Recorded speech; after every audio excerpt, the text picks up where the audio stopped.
இடம்பொருள் நேயர்களுக்கு வணக்கம். சிந்து பைரவி சீரியலோட மே 8 இன்னைக்கு எபிசோடோட ரிவ்யூ தான் பார்க்க போகிறோம். எபிசோட் எங்கே ஆரம்பிச்சது அப்படின்னு பார்த்தோம்னா, சத்யராஜ் இருக்காருல்ல, அதாவது சிந்து பைரவி அவங்களோட அப்பா வந்து காலிலே விழுந்துட்டாருப்பா, என் பொண்ணை தயவு செஞ்சு வந்து ஏற்றுக்கிட்டு வாழ பாருங்க, அவளுக்கு எந்த கஷ்டத்தையும் கொடுக்காதீங்க, அவள் அடிபட்டு இப்படி வந்து அடி வாங்கினதெல்லாம் பார்க்குறக்கு நான் தற்கொலை பண்ணிக்கலாமான்னு தோணுச்சு, அந்த அளவுக்கு நான் கஷ்டப்படுறேன், மருந்து குடிச்சு செத்தரலாமான்னு தோணுது அப்படிங்கிற மாதிரிலாம் அவர் சொல்லிட்டு இருக்காரு.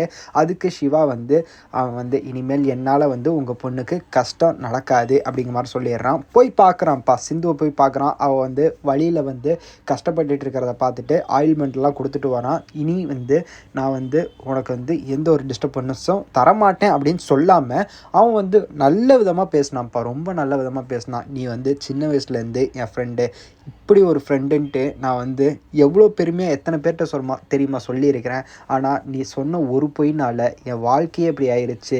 என் வாழ்க்கை மட்டும் இல்லை, உங்கள் தங்கச்சி வாழ்க்கையே இப்படி ஆயிடுச்சு. எல்லாரும் என்னை தப்பாக நினைக்கிறாங்க. யார் தப்பாக நினச்சா என்ன, எங்கள் பெரியம்மா என்னை தப்பாக நினைக்கக்கூடாது. ப்ளீஸ் மனம் மாறி உண்மையை சொல்லு, அது வரைக்கும் நான் வெயிட் பண்ணுறேன், உன்னோட நல்ல ஃப்ரெண்டாக அப்படிங்கிற மாதிரிலாம் சொல்லிகிட்டு இருக்கிறான். நல்லா இருந்தது அவன் பேசினது. இப்படி ஒரு விஷயத்தை கேட்டும் அவள் வந்து மனம் மாறவே இல்லை. நான் வந்து உனக்கு பெரிய தப்பு செஞ்சுட்டேன், சாரி மன்னிச்சிரு அப்படின்னு மனசுக்குள்ளேயே நினச்சிட்டு இருக்கிறா. ஏன்டி இப்படி பண்ணுற அப்படிங்கிற மாதிரி தான் இருந்தது. ஸோ இதுக்கடுத்ததான் என்னாச்சு அப்படின்னு பார்த்தோம்னா, பைரவி வரா. பைரவி வந்து சிவா மேலே தான் எனக்கு கோவம் அப்படிங்கிற மாதிரி வந்து, அந்த ஸ்னேகா யாருன்னே தெரியாது, அவன் வந்து அவெல்லாம் ஒரு மேட்ரே கிடையாது, டிஎஸ்பி மேலேயும் கோவம் கிடையாது. ஆனால் இவன் தான் வந்து மலைக்கோயிலில் தாலி கட்டினது மட்டும் இல்லாமல் உன்னை இப்படி பாடுபடுத்திகிட்டு இருக்கான் அப்படிங்கிற மாதிரி சொல்ல, அவர் வந்து என்னை வந்து டார்ச்சர்லாம் பண்ணல, அந்த ஸ்னேகா தான் கம்ப்ளைண்ட் கொடுத்தா, அது மட்டும் இல்லாமல் அவரை என்னை அடிக்கிறது பார்க்க முடியாமல் வெளியவே வந்துட்டார், பார்த்தே இல்லை அப்படிங்கிற மாதிரிலாம் சொல்லிகிட்டு இருக்கிறா. ஸோ சமாளிக்கிறா, ஓப்பனாக சமாளிக்கிறா. இதுக்கடுத்ததான் வந்து என்ன நடக்குது அப்படின்னு பார்த்தோம்னா, அவங்க பெரியமா இருக்காங்கல்ல, அவங்க வந்து மறு வீட்டு அழைப்புக்கு கூப்பிட்டுருக்குறாங்க அப்படிங்கிற மாதிரி சொல்லி சிவாவையும் ஆறுமுகத்தையும் கூட்டிகிட்டு வாங்க அப்படிங்கிற மாதிரி சொல்ல, அவங்க 2 பேர் வந்ததுக்கப்புறம் அப்படி ஒரு விஷயத்த சொல்ல, சரி நான் போகிறேன் அப்படிங்கிற மாதிரி ஆறுமுகம் சொல்லிடுறான். சிவாவும் வந்து வேறு வழி இல்லாமல் சொல்லிடுறான். அவங்க அப்பாவுக்கு வந்து சொல்லியிருக்கிறான்ல, சத்தியம் பண்ணி கொடுத்துருக்கான்ல, என்னால் எந்த பிரச்சனையும் உங்கள் பொண்ணுக்கு வராதுன்ட்டு.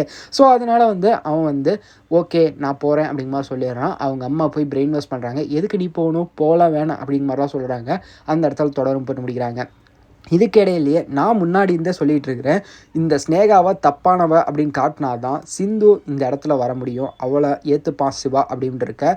அதுக்கான மேட்ரை ஆரம்பிச்சிட்டாங்கப்பா. ஸ்னேகா வந்து வர்ற பேஷண்ட்டை 50,000 ரூபாய்க்கு பண்ண வேண்டிய ஒரு ஆப்ரேஷனுக்கு 2 லட்ச ரூபா வந்து பில் போட்டா. ஸோ அதை வந்து யார்கிட்டையும் சொல்லாத, சிவாக்கும் எங்கள் அப்பாவுக்கும் தெரியவே கூடாது அப்படிங்கிற மாதிரி சொல்லியிருக்கா.